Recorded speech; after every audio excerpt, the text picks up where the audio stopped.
қымбатты көрермен, Жетісу арнасында ұлылық ұясы бағдарламасы. Біздің бүгінгі хабарымыз мәдениеті ортақ, тарихы тереңнен бастау алатын түркі халықтарының бірі тәжік ұлтына арналады. Бұл Карахон Юсуфовтың шаңырағы. Ол Алматы облысында 2016 жылы ашылған Сафар тәжік этномәдени бірлестігінің негізін қалаған жан. Дәл бүгін мұнда әулеттің қоныс тойы тойланып жатыр. Соған орай ет жақын туыстары мен сыйлы қонақтар шақырылып, мерекелік дастархан жайылған. На нашем дастархане присутствует полковник в отставке. Бүгінгі дастарханымызда 1980 жылдан бері Қазақстан Республикасы қорғаныс істерінде қызмет еткен, бүгінде еңбек еленіп, құрметке бөленіп, зейнетінің бейнетін көріп отырған Диловар Хушватов отыр. Сол кісінің аузынан шыққан жылы лебізін тыңдасақ. Я хочу сказать, что всегда надо.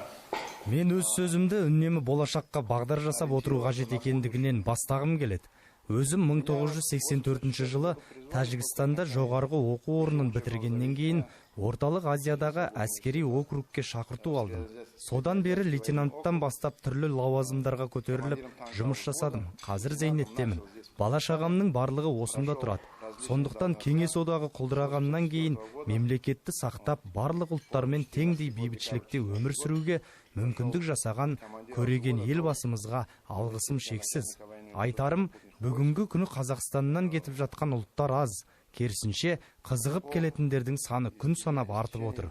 Сондықтан демократиялық көп ұлтты дербес мемлекеттің таңы арайлы, халқы тату, өзара келісім мен ынтымақтастықта өмір сүре беруін тілеймін.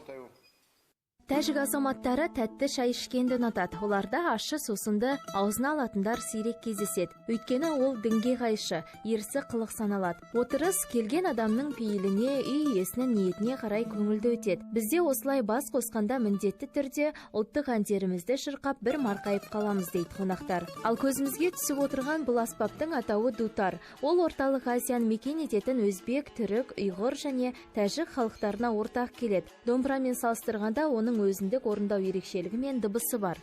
Атап айтқанда дутар, кварта, квинта, унисон мен октава бұрауына келе береді. Бұл аспап туралы деректер бойынша ол алғаш 15 ғасырдың тұсында жасалыпты. Алайда көне үлгісінің мойны сәл қысқа болып, шектері жібектен тартылған. Ал қазір мойны сәл ұзарып, дыбысты қатарының ауқымы кеңейе түскен.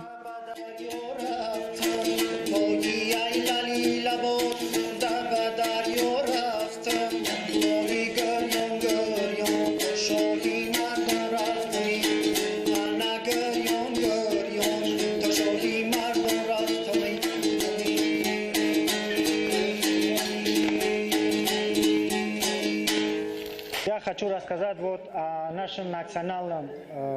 Мен сіздерге біздің ұлттық аспабымыз дутар жайлы айтқым келеді. Біздің таулы аймақтарды мекендеген ата-бабаларымыз осы аспапта ән шырқаған. Бұл солардың мұрасы. Менің осы орындаған әнімде тау халқының өмірі мен тұрмысы жайлы. Басқа халықтармен салыстырғанда қазақ пен тәжік халқының салт дәстүрінде ұқсастықтар көп. Ол елдің тарихи және мәдени өміріне қарай қалыптасқан.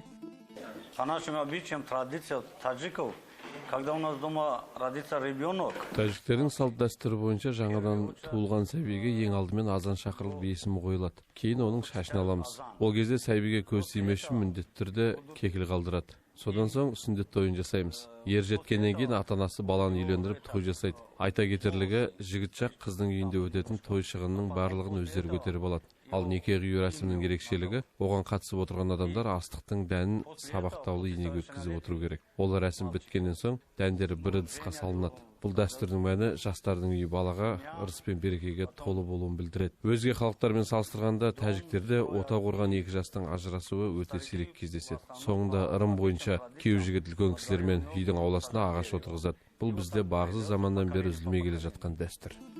Қазіргі таңда Қазақстанда 50 мыңнан астам тәжік ұлтының өкілі тұрады. Олар сонау 1930 жылдан бері бұл жерді мекен еткен. Алайда ол кездегі тәжіктердің нақты саны қанша болғанын айту қиын. Көбісі 1985 жылдары әскери өтіліне қарай көшіріліп қалып қойған. Сауда-саттықпен айналысып келгендері де бар. Ал 1990 жылдан бері келгендердің саны 10 мыңнан асады. Юсупжан мырза, енді сонау бір тарихқа көз жүгіртіп өтейікші. Ну, если честно говоря, в Казахстане, в современном Казахстане, по истории давно таджики жили. Шынын айтсақ, тарих бойынша тәжіктер қазақ жерін бұрыннан мекен етіп келеді. Осы жақында Қазақстандағы тәжіктер туралы кітап жарық көрді. Соған орай зерттеулерге көз жүгіртсек, менің өз ата-бабаларымның өзі 1934 жылы келгені анықталды. Олар Тәжікстаннан мемлекеттік бағдарлама бойынша көшкен. Ол кезде оңтүстік Қазақстанда мақта, күріш өсіру науқаны басталып жатыпты. Атам сол кезде бригадир ретінде келіп жұмыс істеген. Сырдария каналының құрылысына да тәжік ұлтының өкілдері үлес қосқан. Олардың барлығы бір ауданда облыста қоныстанғандықтан, ол жерде 10-ға жуық тәжік мектебі ашыла бастады. Менің ата-анам да сонда оқыған. Кейін заманның ағымына қарай ол мектептер аралас тілді білім ошақтарын айналып, оқушылар қазақ тілін тереңнен меңгере бастады. Соның арқасында бабаларымыз мемлекеттік тілді жақсы біледі. Айта кетерлігі, Қазақстанға келген тәжіктердің көбі о бастан аграрлық саламен айналысқан, яғни диқаншы, бақташы сынды кәсіптен бастаған. Бүгінде Алматы облысымыздағы тәжіктер сол ата кәсіпті жалғастырып келеді. Біз сонымен мақтанамыз.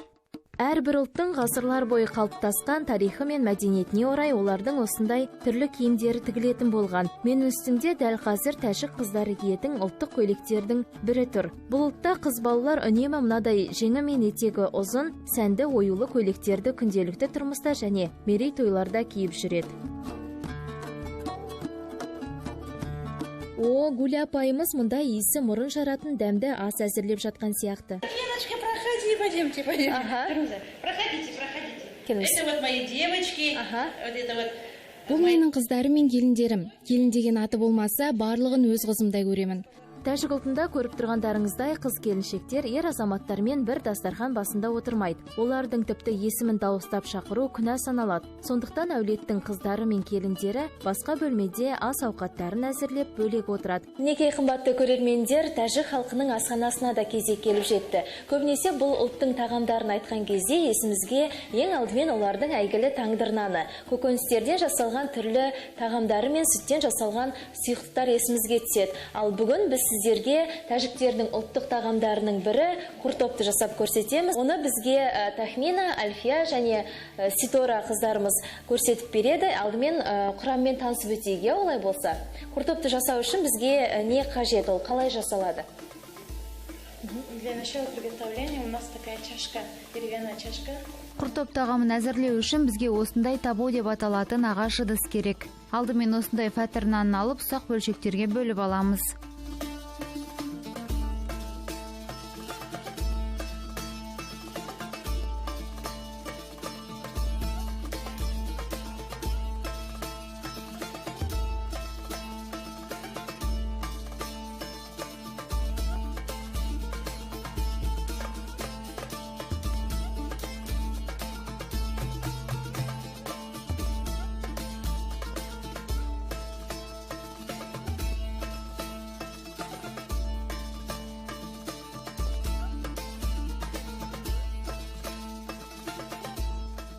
Жетеді, бұл бізге? Потом вот сверху наливаем.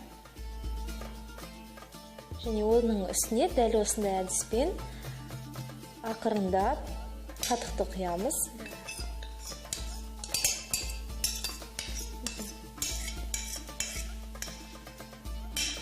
Бұл тағам көбінесе қай кезде жасалады сіздерде? Күнделікті жасайсыздар ма, әлде тек қана мереке күндері ма? Тек қана мерекеде. Наурыз, мейрамда. Қандай мерекелер бар сіздерде? Бізде Наурыз, Құрбан, Құрбан байрам. Сол мейрамдарда бұл тағам, яғни міндетті түрде дастарханда тұрады. Тәжік асханасынан басқа қандай тағамдарды ерекше атап өте аласыз? Өзіңіз қандай тағамдарды жасай аласыз? Барлық тағамды әзірлеу білесіз. Енді өзіңізге ең ұнамды қандай тағам түрі? Сорпа, манты, плов, лагман. Сол тағамдар, иә? Мінекей, дайын болды. Енді бұның дәл осы нан мен қатығымыздың үстіне туралған қияр мен қызанағымызды қосады екенбіз.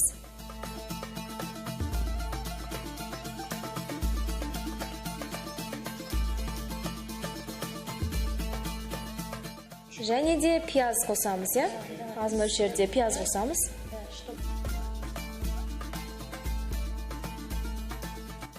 Қымбатты көрермендер, дәл осы жаңағы барлық қоспамызды, көкөністерімізді қосып жатқанша, арғы жақта бізде арнайы майымыз да қызып жатыр.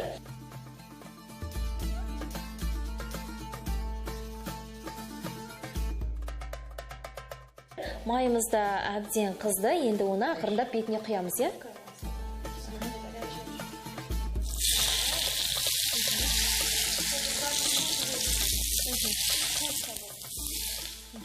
Бетінен осындай көк шөптерімізді ақырындап қосамыз.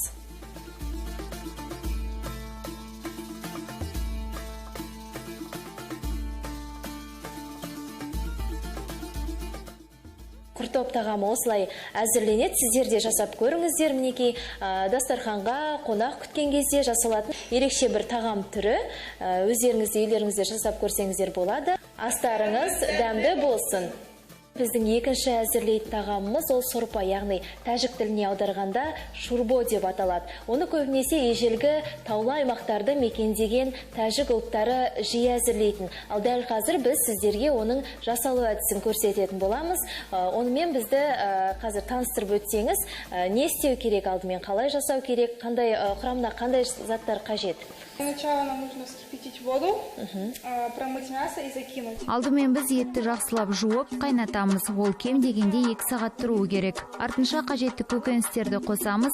Мінекей мына жерде етіміз қайнатылып жатыр. Сорпамыз қайнағанша, етіміз қайнағанша біз оның құрамына қосылатын көкөністерімізді турап, алдымен әзірлеп алайық. Бізге ол үшін алдымен не қажет? Пияз, перец, картоп және сәбіз.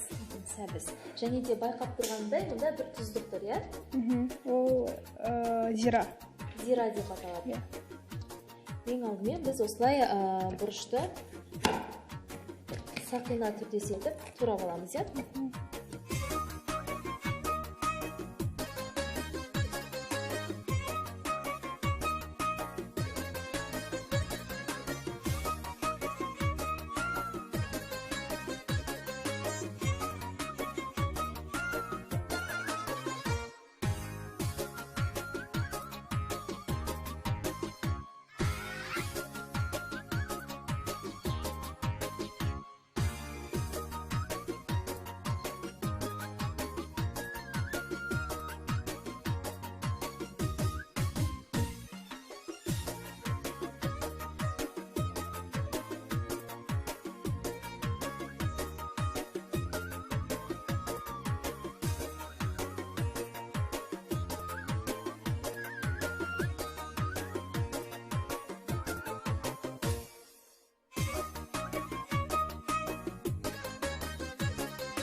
Мінекей қымбатты көрермендер, көкөністеріміздің барлығын біз турап әзірлеп қойдық.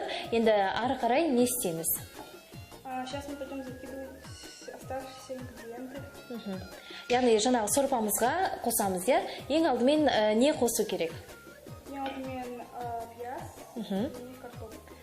Пияз бен картопты қосып аламыз, иә? Онда кеттік.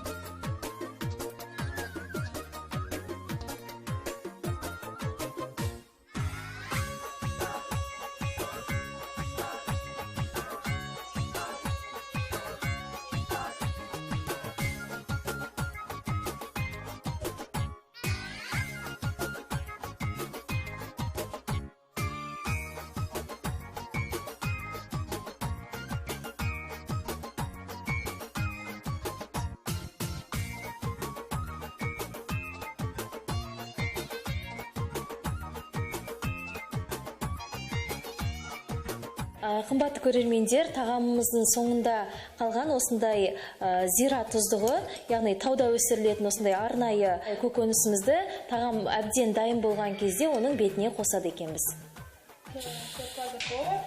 Можно добавить зира. Қанша мөлшерде қосу керек бұл үшін? Пол ложки. Бір қасықтан, иә? Мінекей қымбатты көрермендер, біздің шурбо деп аталатын сорпамыз әзір болды.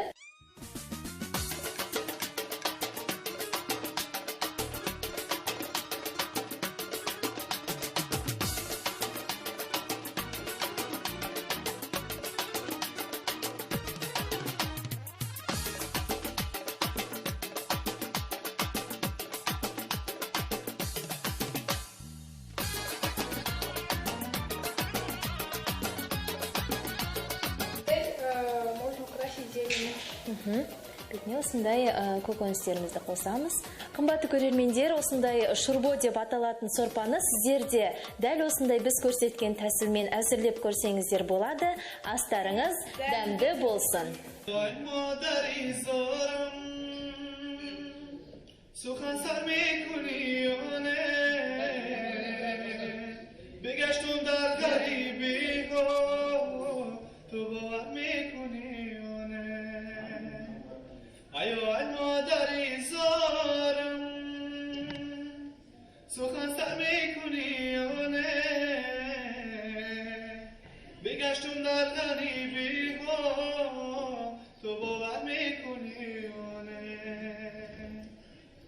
سخنهای تو در گوشم اما مهری تو در یادم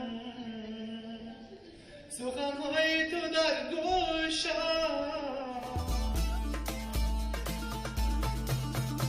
Қоныс тойға келген құрметті қонақтардың бірі тәжік ұлтының өкілі Қазақстан Республикасының еңбек сіңірген жаттықтырушысы, Қазақстан Республикасы Қорғаныс министрлігінің спорт комитеті, яғни армия орталық спорт мектебінің жаттықтырушысы Хикматулла Холиков. Ол футболдан кейін әлем бойынша екінші орында тұрған спорт түрі дзюдодан талай саңлақтарды халықаралық деңгейлі додаға дайындап қосқан білікті жаттықтырушы. Я воспитывал очень много, всех их не назовешь. Мен өте көп олимпиада ойындарының қатысушылары мен жеңімпаздарын дайындадым. Оның барлығын айтып отыру мүмкін емес. Қазір Қазақстанда дзюдо спорты қарқынды дамып келеді. Сондықтан елбасымыз бен біздің спорт федерацияның басшысына айтар алғыс зор. Айтарым, Қазақстанда тұратын тәжіктер қазақ халқының тұрмыс тіршілігімен біте қайнасып кеткен. Салт дәстүріміз бен тұрмысымыз ортақ. Мұнда тұратын 130-дан артық халықпен бірге теңдей өмір сүреміз. Барлық салаларда қызмет етеді. Алла бұйыртса, өзім 1 жылдан кейін зейнетке шығам. Алайда мұнымен өз жұмысымды тоқтатпаймын. Өйткені спортты дамыту керек. Халықтар арасында достығымыз мәңгі болсын. Аспанымыз ашық, тыныш болсын. Басшылық бізге қамқорлық танытып, біз олардың үміттерін ақтай берейік.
Тәжік халқы жанына жақын жандарға құрметпен қарайтын, достықты бағалайтын қонақжай халық. Бүгінге түйгеніміз осы. Ұлылықтың ұясы бола білген қазақ жерінде ұлттармен жарасқан бірлігіміз мәңгі болсын. Келер аптада жүздескенше аман саулықта болыңыздар.